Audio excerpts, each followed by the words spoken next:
Hi, everyone. We're just going to wait a minute, let people file in, and we'll begin very shortly.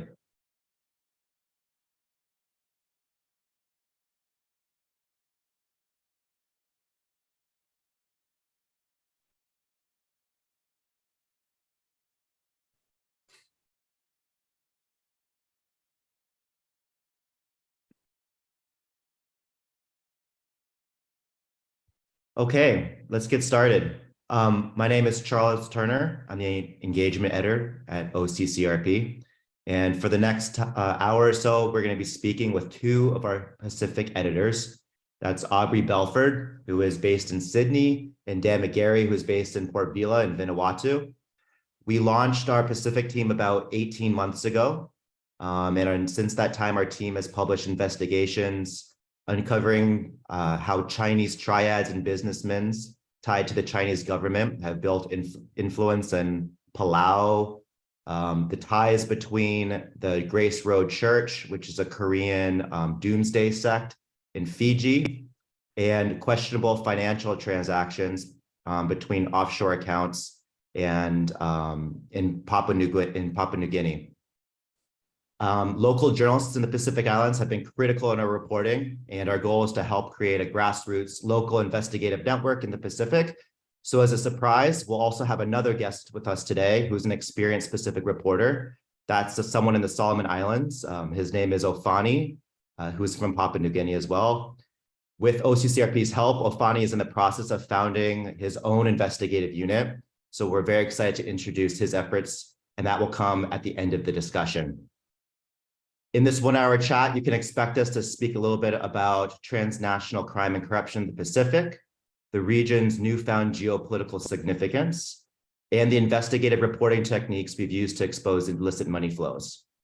Before we get started, I just wanted to say a few words about the format of this conversation. We're going to speak for around 40 minutes. And then at the end, I'll be taking questions at the end. To ask a question, just use that Q&A function at the bottom of your Zoom screen. You can start putting in questions now if you'd like, and we'll try to answer as many as we can in the time allotted. And with that, I would like to start this discussion. So anyone who's read OCCRP, you know that we cover Eastern Europe quite a bit and other parts of the world, but we've expanded greatly. And the Pacific is our newest edition. So I just wanted to quickly kind of have a summary of how we would describe the region's historical geopolitical significance and how that's changed. Aubrey, maybe I'll start with you. How do you see the Pacific as fitting into the new global context and sort of the West's versus China's new battle for power? So actually, I'm going to mostly defer to Dan on this to just explain to everyone who both of us are. I'm originally from Australia, but I spent most of the last 2 decades living abroad. I was in Southeast Asia and in Eastern Europe, and I came back to Sydney to head up our Pacific program. Dan, on the other hand, has been in Vanuatu for 20 years and is really experienced in the Pacific. So all I can really speak to is the fact is that the Pacific has been overlooked, but is extremely important because it's a major drug route, extremely important because it's a region where there is a lot of kleptocracy and corruption and scamming, and very important because it is an area of geopolitical contestation. But, you know, I'm a babe in the woods here, so I'll let Dan actually explain a bit of the background because he's been around, he's seen the changes. Thanks, Aubrey. Boy, it's hard to fit this into a mouthful, but I'll try and do this as best I can. I'll try to stay focused on media-related issues, but I think you need some of the broader context in order to be able to really understand what it is to be a Pacific Islander. The first thing to remember is that the Pacific Islands is the one region that has seen more people directly affected by nuclear warfare, effectively nuclear testing, than any other place in the world. And it has left a really indelible mark on the psyche of the average Pacific Islander. This, of course, came as the sort of the culmination of a regional conflict that affected Vanuatu, Solomon Islands, Papua New Guinea, all of the nations leading up across the Pacific into Japan. And the combination of those two factors led to an independence movement that sort of swept through the region in the late 1970s and 80s, in which people were really determined not to become enmeshed in these, to basically to forge their own path, but not to be not to be caught in the middle between the hammer and the anvil, so to speak, in terms of geopolitical contest. Up until very recently, they've been very successful in doing so. They use what I sometimes jokingly call the Betty and Veronica school of international politics. When one starts getting a little bit too needy, you just switch to the other one for a little while. And so Pacific Island countries have become very adept at playing off the rivalry between the West and the East, so to speak, by courting, allowing themselves to be courted by one, and then to be, when the other one sees them being drawn away too much, they start coming back with the goodies and the sweets. Now, the impact on domestic terms of this kind of dalliance on both sides of the geopolitical divide is that a great deal of corruption is tolerated by all parties. And in a few cases, it's actually encouraged. We've seen cases where nation states, on both sides of the conflict, by the way, or the contest, nation states have effectively aided in the political, ensuring the political survival of very, very corrupt individuals using corrupt means. And so this has created a kind of a destabilizing influence at the local level in many, many Pacific Island nations. Papua New Guinea is probably the most beset nation right now. It's in a really quite a dire circumstance in terms of the level of corruption reaching right up to the highest levels of politics. That, of course, is a matter of real concern for us, but no less so in Solomon Islands, where we've seen violence resulting from these allegations of corruption against the sitting prime minister. And in Fiji, of course, we've seen a series of coups d'etat happening over many, many years. The most recent government that was just turfed out last year, the Fiji First government, was accused of institutional corruption on a very broad basis. And the current government is struggling actually to try to come to terms with, how to turn the state around, how to remove all of these corrupt elements from the machinery of government.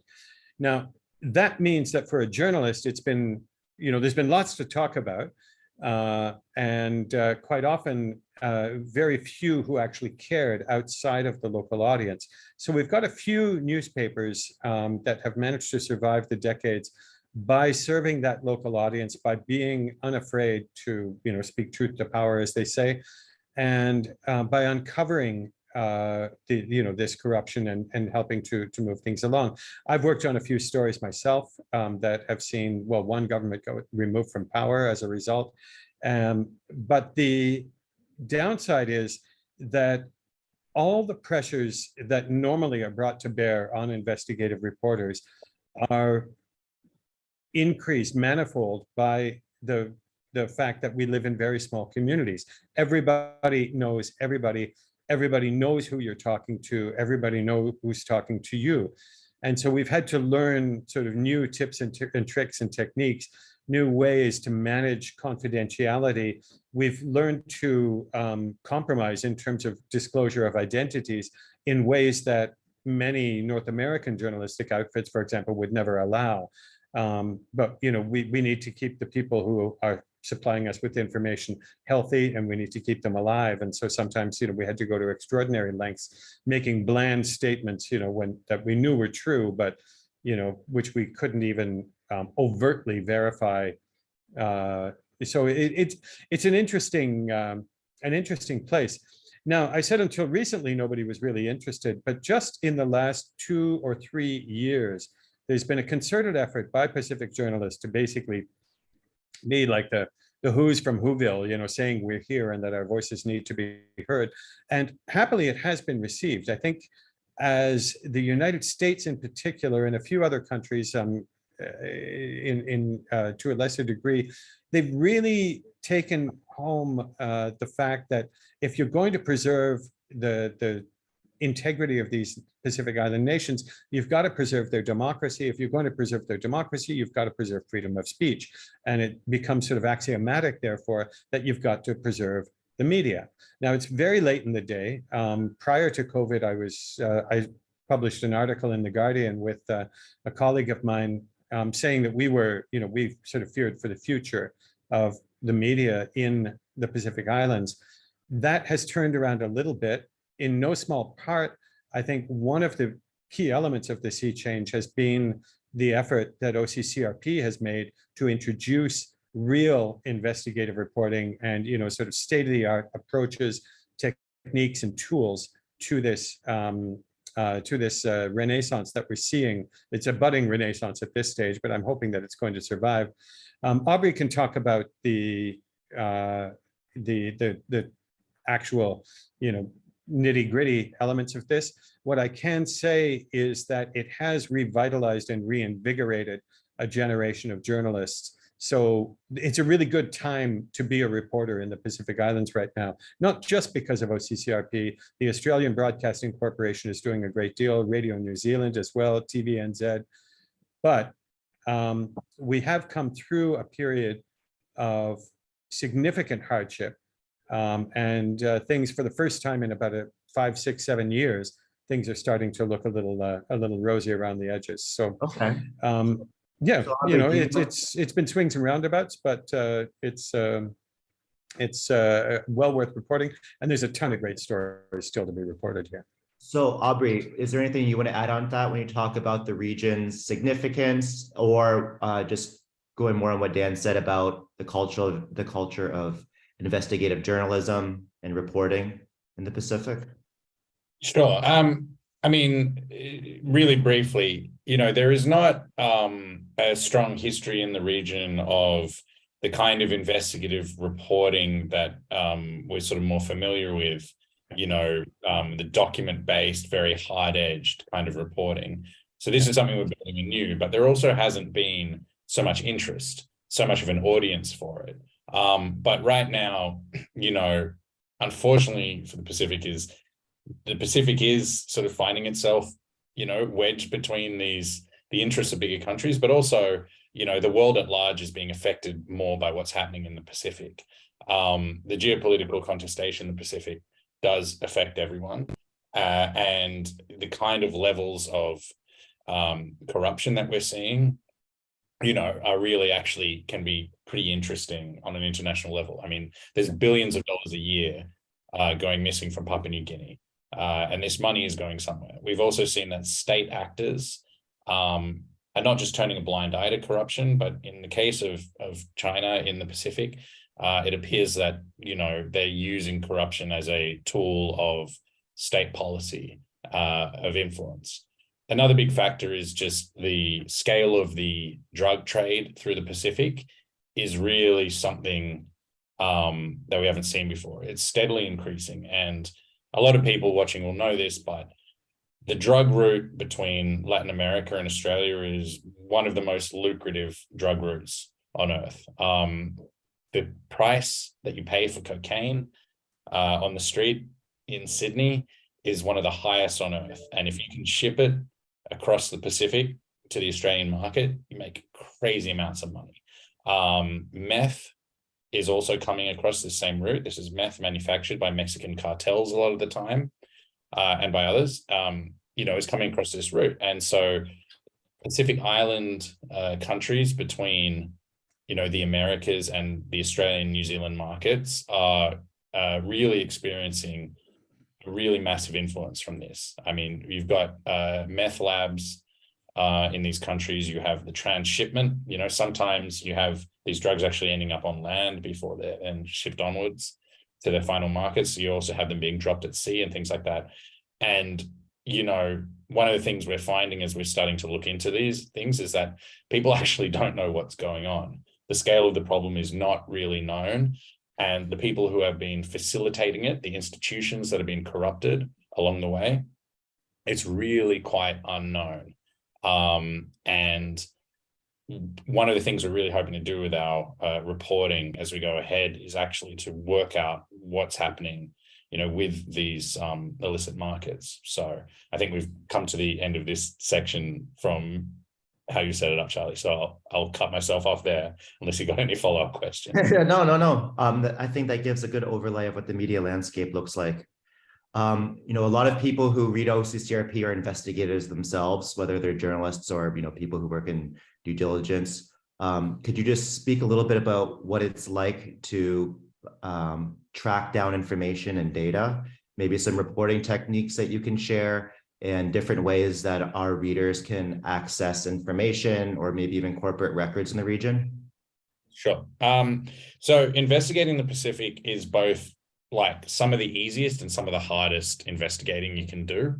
It's some of the easiest in the sense that bad actors in the region are not necessarily the most sophisticated covering their tracks. It's not like when you're working, looking into, say, Russian organized crime or state actors or something like that, where they've got just decades and decades of experience using, layers of anonymous shell companies, and they've got, entire industries in multiple countries devoted to just helping hide their money. In the Pacific, things are a lot less hidden.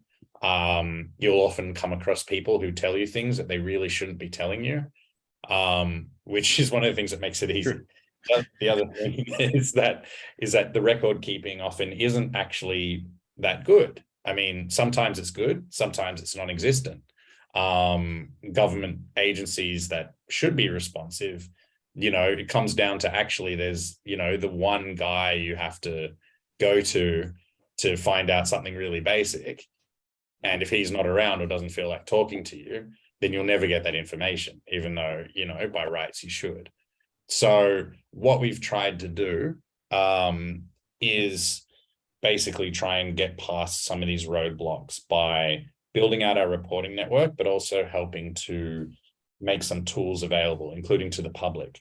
So one of the things that we have done was we've actually worked with another organization that called PNGI, who had already made a thing called the PNGI portal, which is basically a searchable like online scraped version of the PNG companies, like Companies House database, which you can search by like the names of shareholders, which you couldn't do before. And so what we did with them is, organize for them to go and scrape the company registries of Vanuatu, of Samoa, of Tonga, and Solomon Islands. And that's in another portal called Pacific Eye Portal.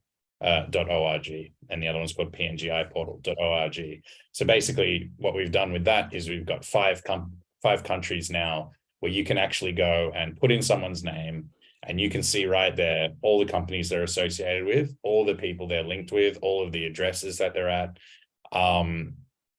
which is really good because sometimes, these things actually go backwards. PNG changed their company registry, so it's now no longer freely publicly accessible.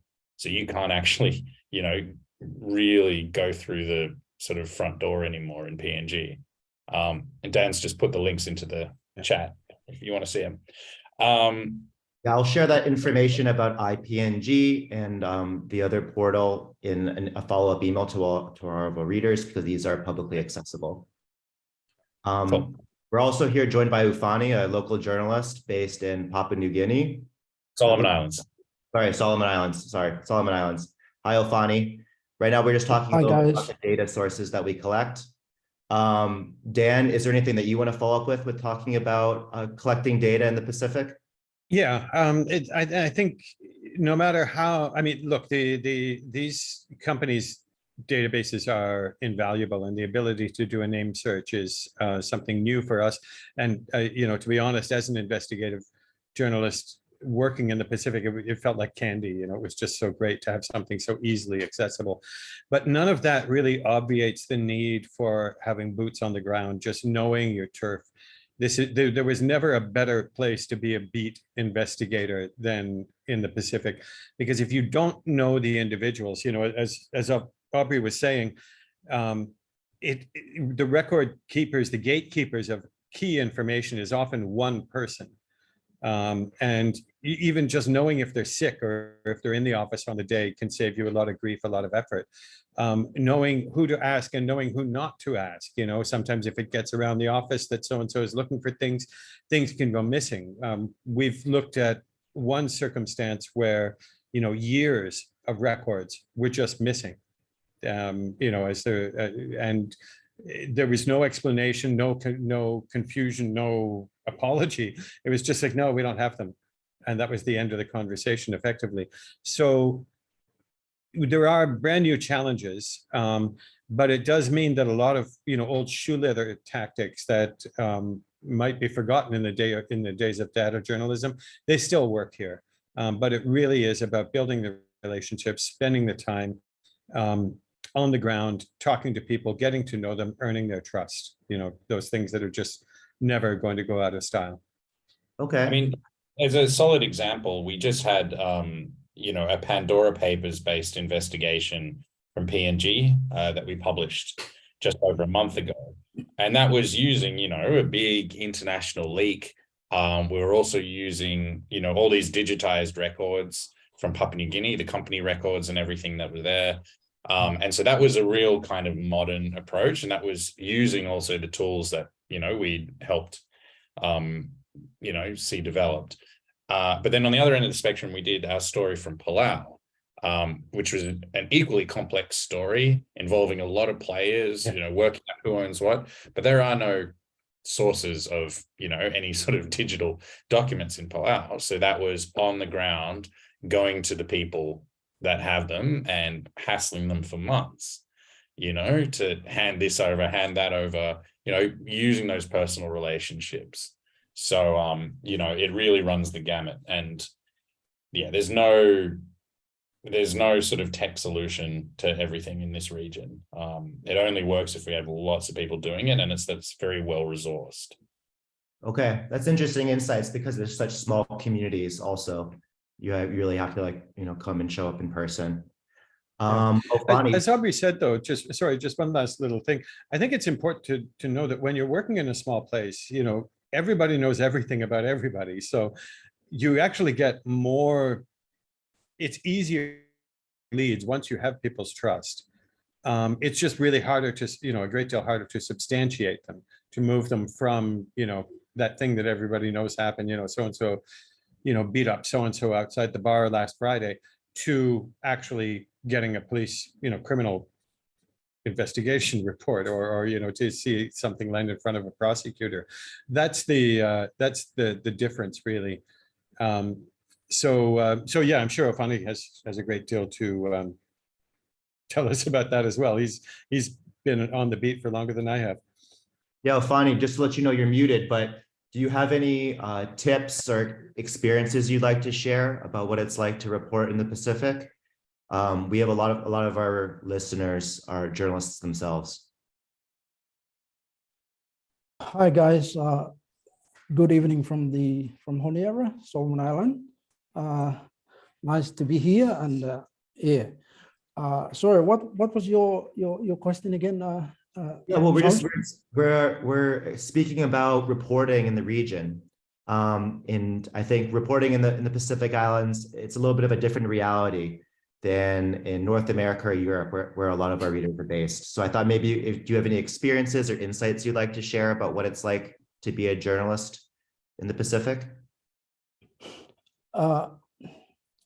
It is, of course, yeah. I think first of all, the one of the most you know, challenges that we in the islands face is the fact that, you know, we know each other. We operate in very small communities, and you know, we know each other really well. The next person, or you know, you meet would be a friend, would be a former schoolmate, would be a relative, and you know, when it comes to reporting, it could be really challenging when you know, you're trying to write something involving a relative, involving a friend, involving you know, a school a former schoolmate that you often bumped into along the road as you make your way to the market, to the other community.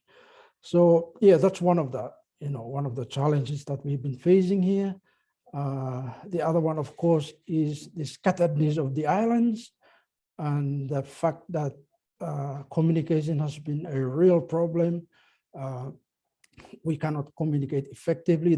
Well, in fact, there's actually no Wi-Fi and no network in the outer islands, and most of the reporting that we normally do are based mainly in a place like Honiara, where I am.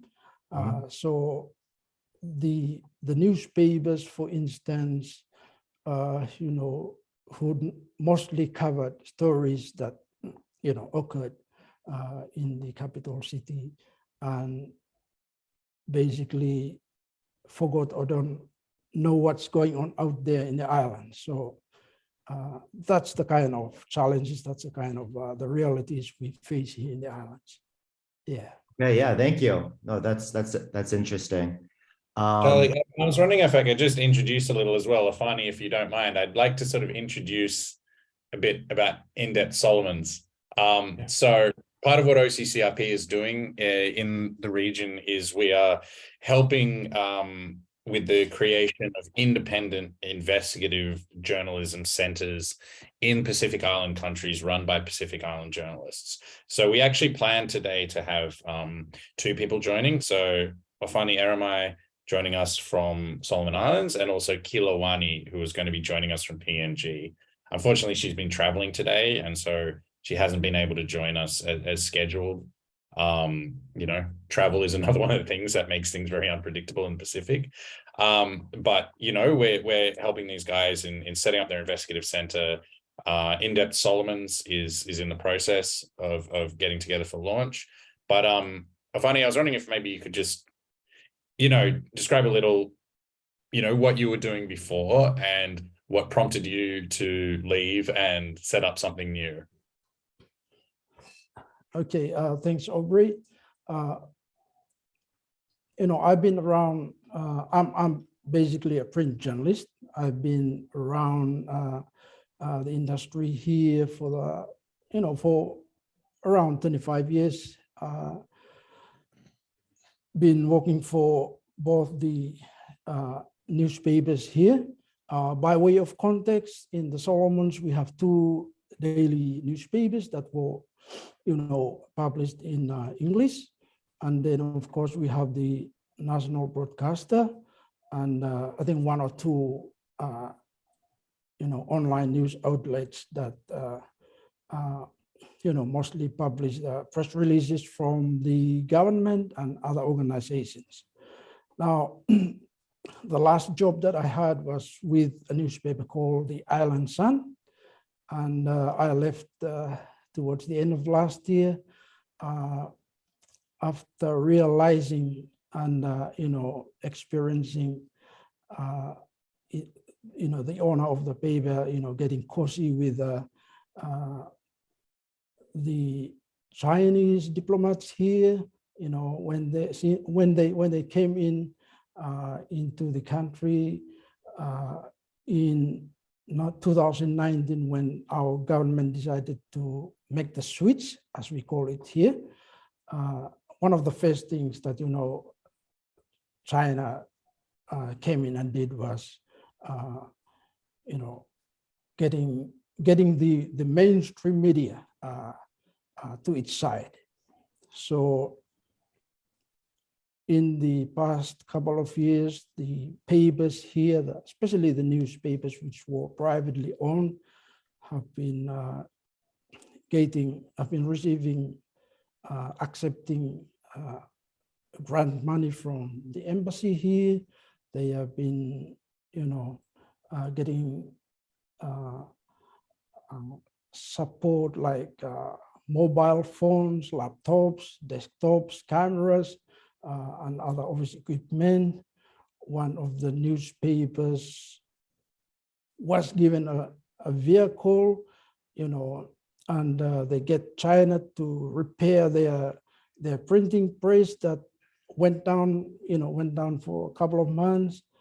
And they even went to the extent of, getting their free medical checkup from Chinese doctors here. So, after seeing all that's been happening here, I'm a firm believer in free press, independent, So I don't think I can work in such an environment, and that's when I decided to, leave and look for something that that I can engage, involved, that is not controlled by any foreign forces or any donors. So I've been looking around and then came across OCCRP, which early this year gave us a bit of a startup grant that allowed us to, establish an office, connect it to the internet and develop our website. And now we're ready to sort of launch the operation at the end of the month. So we will be basically, we are sort of like the first investigative outlet in this country, and we have already identified a number of stories that we're working on at the moment, and we will be basically online. Yeah, so I think that's a bit about who we are. Okay, great. Thank you. A lot of our readers are familiar with your work, but could you just share what the website would be that they could find it? The website was actually still hasn't gone live yet. We'll get it live at the end of the when we launch the operation. So I'll probably share that in the chat. Okay, yeah. great. Yeah. All right, we'll stay tuned for that. I see here we're also joined by Kila, who's joining us in the middle of her travels. I appreciate you being able to stop in, Kila. We're just going to really quickly move the conversation and talk a little bit about the future of the region. And I just want to kind of get everyone's thoughts here on what they see as like where the Pacific is heading, especially as it comes to transnational crime and corruption, and maybe some trends or things that people can expect in the next 10 or so years. Aubrey, maybe I could just quickly start with you. Sure. I do want to just do a brief intro for Kila as well. Can we see your face as well, Kila, or are you? Well, that's why I'm not sure. Oh, okay. Oh, hey, there we go. All right. So Kila here is running InsidePNG, which is also a new independent news organization. I appreciate we got to run through, but I just wanted to introduce Kila to everyone as well. Okay. So, Kila, do you just want to say hi and give like a 20-second elevator pitch? Hi, my apologies. I just traveled to this part of the country where the internet is really bad right now. But yes, so in 20 seconds, let me try. InsidePNG. InsidePNG is operating in the last 8 months.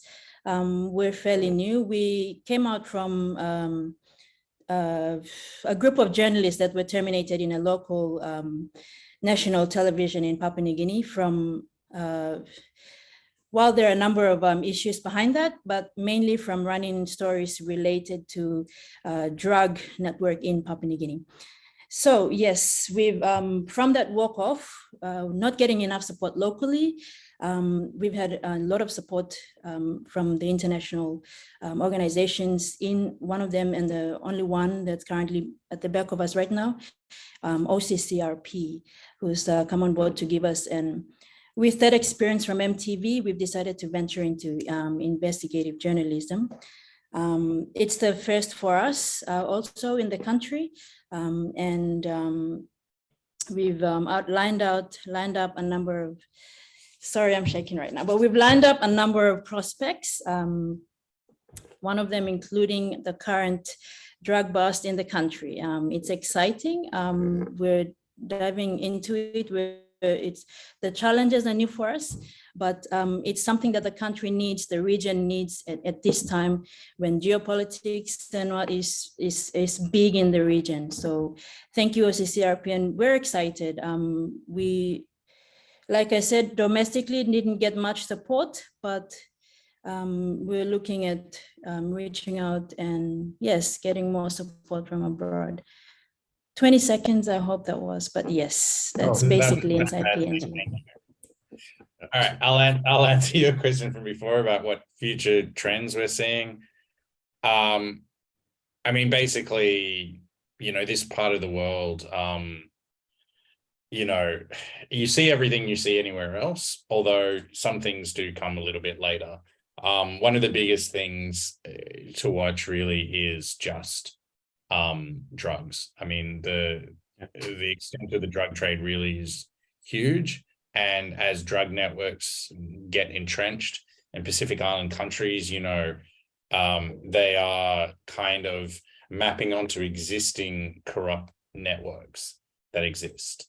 And without like too many spoilers or anything, as Dan was saying, there's been a long time of traditional partners in the region, including Australia and New Zealand, of turning a blind eye towards corruption, or even, sometimes accepting or even encouraging it, because these people are locally powerful and because they're useful.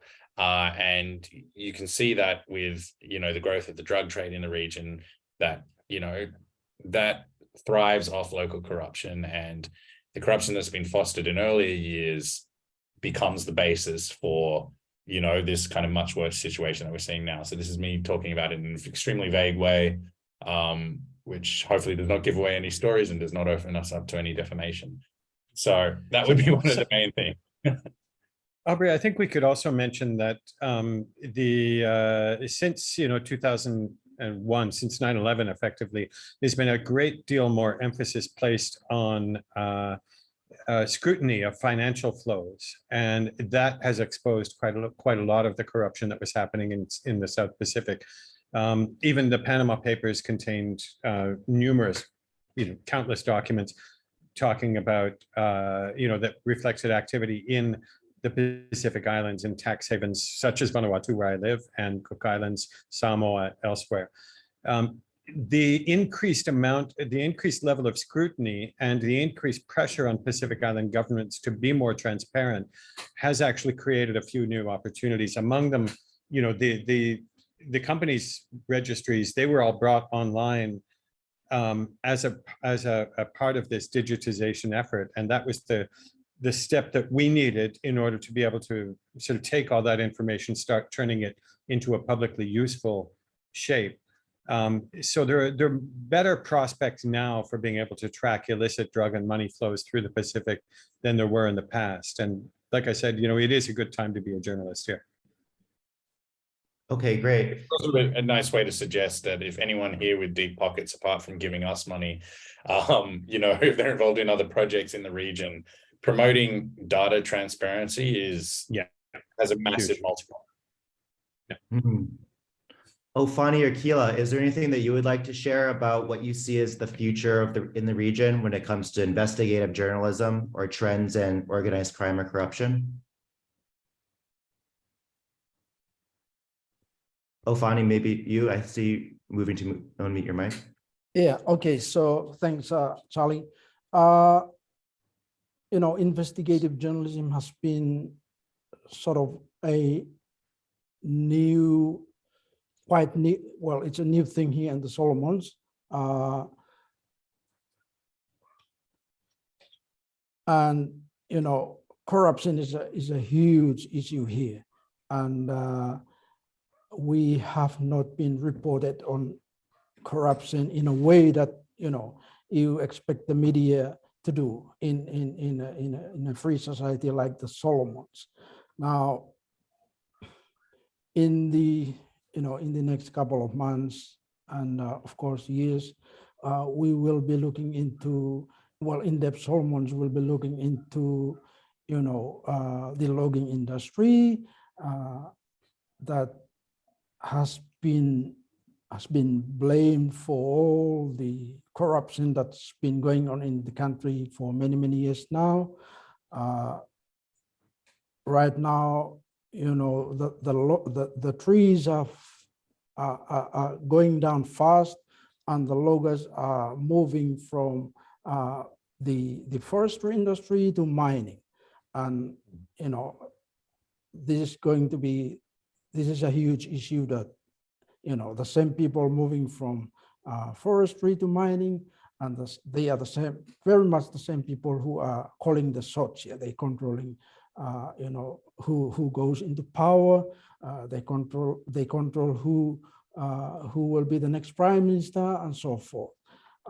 There's a lot to look into here in this country, and the challenges will be huge, but for us, those at In-Depth Solomons, it's a challenge that we prepare to take on, and look into the way our leaders have been conducting themselves in running the country. Kila, is there anything that you wanted to add in the next 30 or so seconds?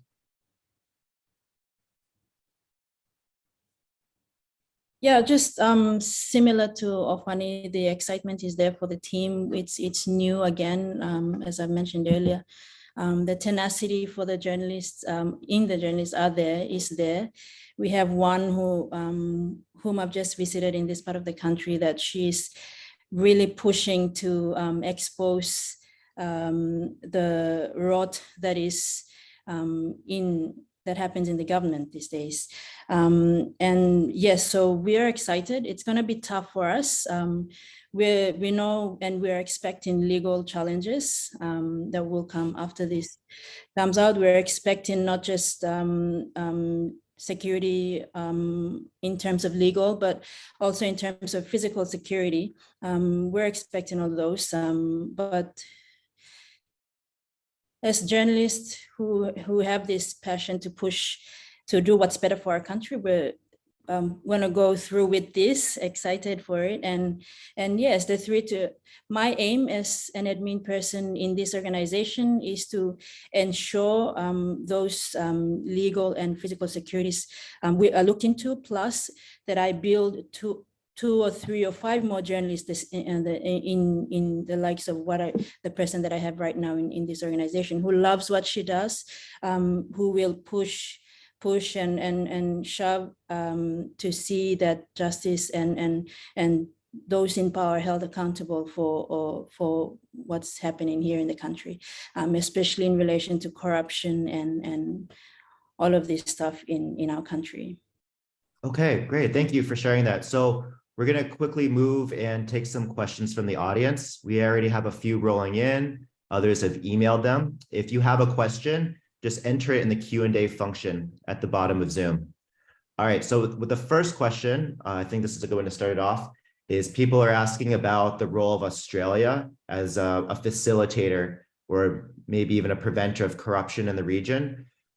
Is there anything that we can say about the state of anti-corruption legislation in Australia and how that might affect the rest of the Pacific?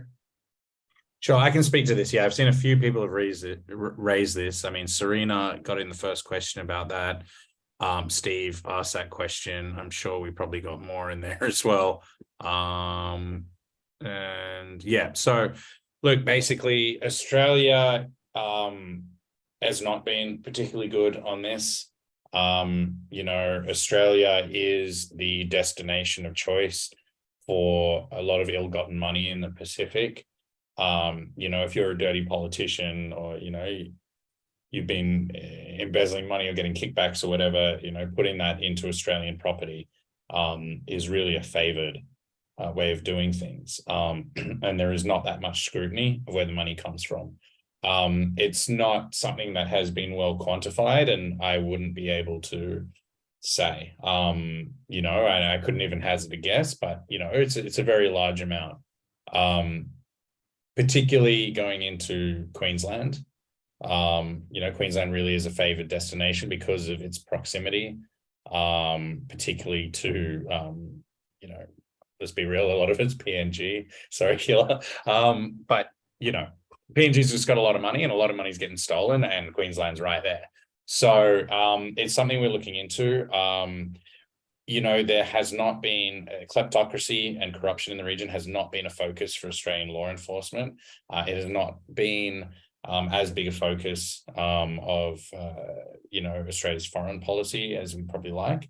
Also, a really major factor in Australia that makes this hard to look into are Australia's defamation laws, which are amongst the world's worst. As long as anyone can hide behind Australia's defamation laws, then, the reporting is really, really tough. We will do it, but it does make everything a lot slower and costlier. And it does mean, some other people, not us, but, a lot of Australian media just pull their punches or just don't get into it. So it's a huge problem. It is something we want to look into more and more. And if there's anyone who's watching here who has good tips on this, we'd be really open on this. There's also a question in there about due diligence.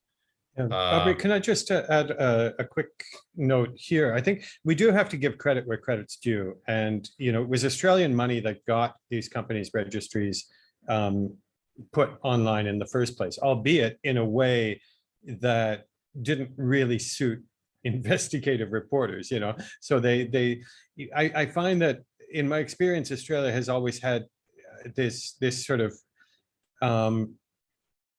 double-sided aspect to it, where on the one hand, there are legitimate and earnest attempts to fight corruption. And yet at the diplomatic level, when it comes to foreign relations, there is a great deal of toleration and sometimes even active encouragement of corrupt behavior.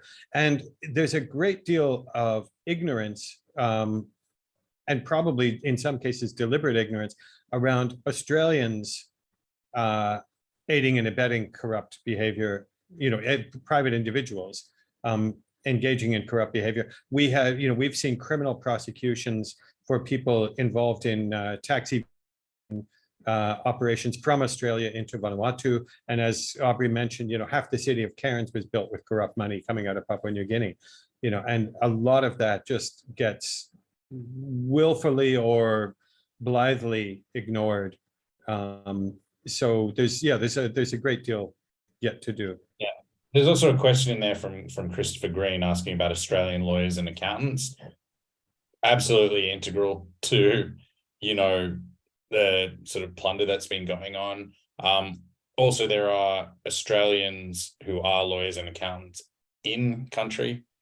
I'm not going to name names or anything because we don't do that here, but Australians are absolutely essential to the machinery of corruption in the region, to the extent which I think if all the Australians were to go home or retire tomorrow, then the machinery of corruption would stop working for a little while.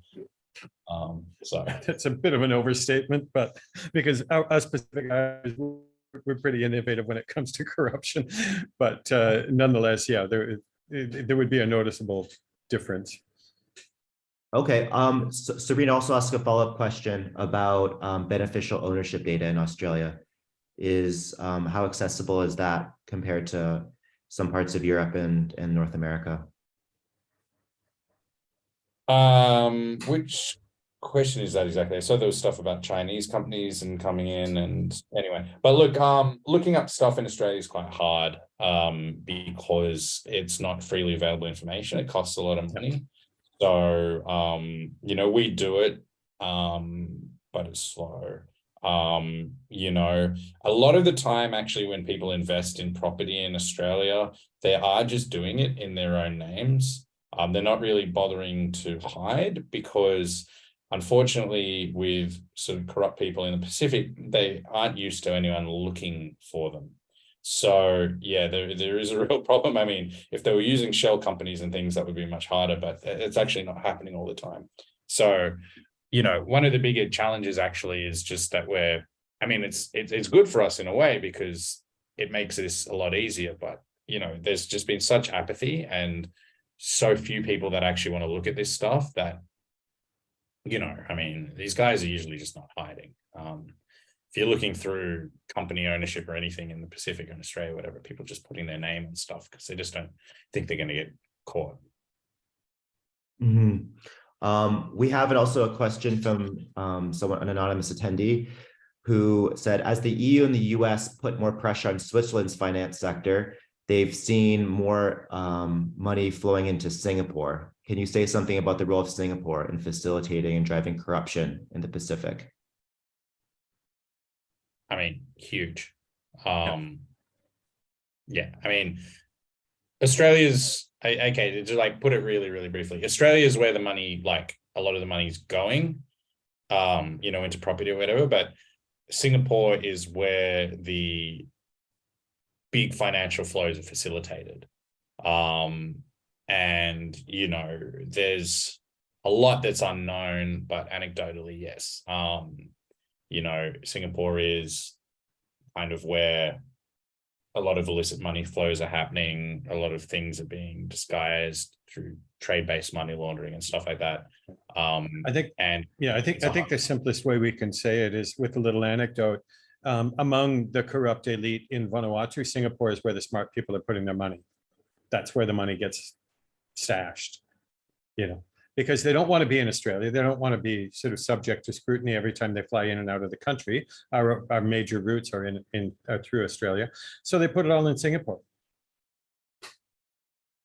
Okay. All right. That's good context. We're getting a few questions and comments praising Kila and Ofani. Sue Ahern said, reporting corruption is dangerous for Pacific journalists. How do we help get these stories out and support their work? So Kila and Ofani, I would just ask, do you think that do you consider reporting on corruption in the Pacific to be dangerous? And how are some ways that people can support you?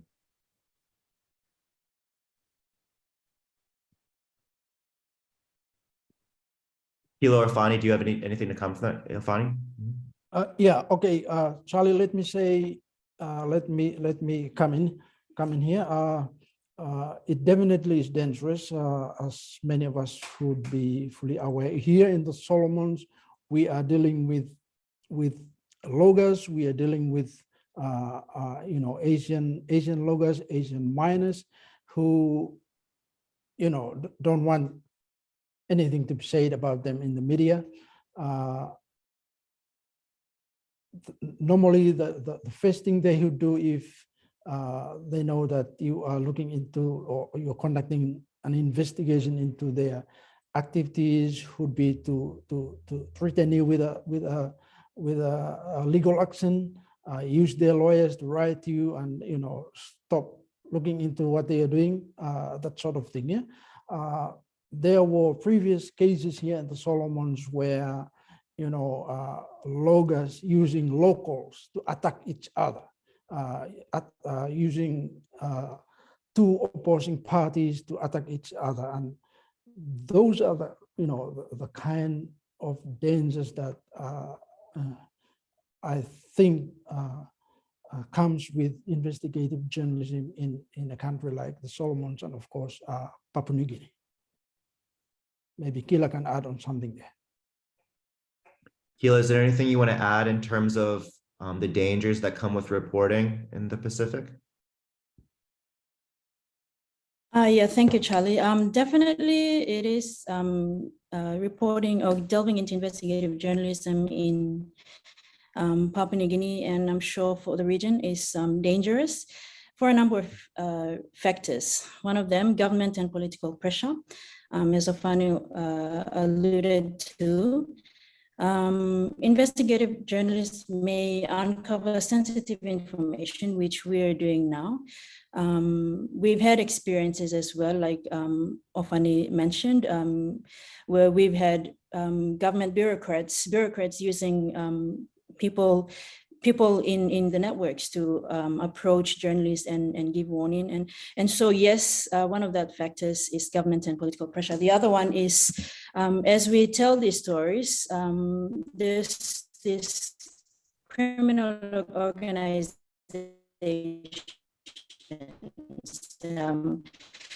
whether they're big,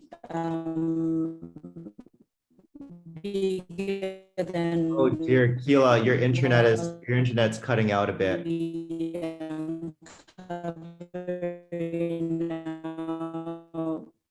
Countries, or the network that they're touching people's livelihoods here. So yeah, apologies. Sorry, like I mentioned, I'm in a place where it's bad, but I'll try. Just mention another two factors. Limited press freedom, where for our case, it's looking at control. Oh, I'm just gonna quickly mute you, Kila, because we really can't hear you. I'm so sorry. All right, the final two questions that we're getting a lot of right now has to do with the role of China in the region. Is there anything that you all can say about the growing influence of China?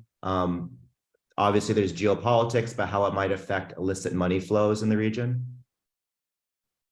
I mean, it's a massive factor. Yeah. You know, it's kind of it's almost too big to sum up, because it is the big external factor. I mean, you have a lot more interest in the Chinese state, and you have a lot of different, private business people and state companies that are all pursuing their own agendas, but their agendas are mixed up with the agendas of the Chinese state. And we do have, basically the employment of corruption in order to influence countries, which we've seen in Palau, in Federated States of Micronesia. We just had David Panuelo came out with his open letter about all the efforts that have been there. It's something that's really huge. But what I will say, kind of just sort of answering Joyce's question, how people compete against that. I would say that one thing that's quite noticeable with the sort of Chinese money coming into the region is that, of course, there are exceptions, but it has not come with very successful spread of soft power. It is quite naked sort of buying of influence. But that doesn't always equal to sort of buying a friendship. And I think a lot of the time, actually, there's a lot of backlash to that money as well. So, it's really not our job to really play one side or anything like that. But I do think that is the character of the money coming in a lot now. Money comes in, doesn't necessarily buy a lot of love. Yeah. Dan doesn't Chinese agree. influence, it cost me my job. It cost Ofani his job. His Chinese actors putting pressure on people to basically get rid of the nuisance reporters. And so it's as a corrupting influence. I think the Communist Party of China is much more comfortable employing illicit means to achieve its policy goals than many other countries. That's not to say, however, that others aren't equally, willing to tolerate high degrees of corruption, as long as it serves their strategic ends. And so the idea of competition is one that I really take issue with. That's the idea that you can't win against a bribe is, first of all, quite cynical, and second of all, as Aubrey has been saying, it's not particularly true. Our main ring road here in the main island of Vanuatu was paid for by the Americans, and it was paid for as a quid pro quo for our buying into the initial round of FATF's, anti-money laundering regime. That was basically the sweetener that was used. So, it's sometimes the countries go on one side, sometimes they go on the other. It's not really about who's giving the biggest bribe. It's about, their own sort of selfish interests. But the role, I think, the thing that we're seeing in terms of Chinese influence is the way that it's manifesting. You've got a widely diverse and sometimes incoherent group of individuals or collection of individuals, all trying to stay on the right side of the party while they're trying to make out on their own. So there's a lot of private selfish interest being aligned with what is perceived to be the state interest. Whether this works, I think you're right, Aubrey, that soft power is, the soft power wins are quite limited, but in terms of political power, it's worked in Solomon Islands, it's worked in Kiribati, and it's worked in other areas, just in terms of, straight up political allegiance, alliance, what have you. So it's kind of hard to say that it's it's been a wash.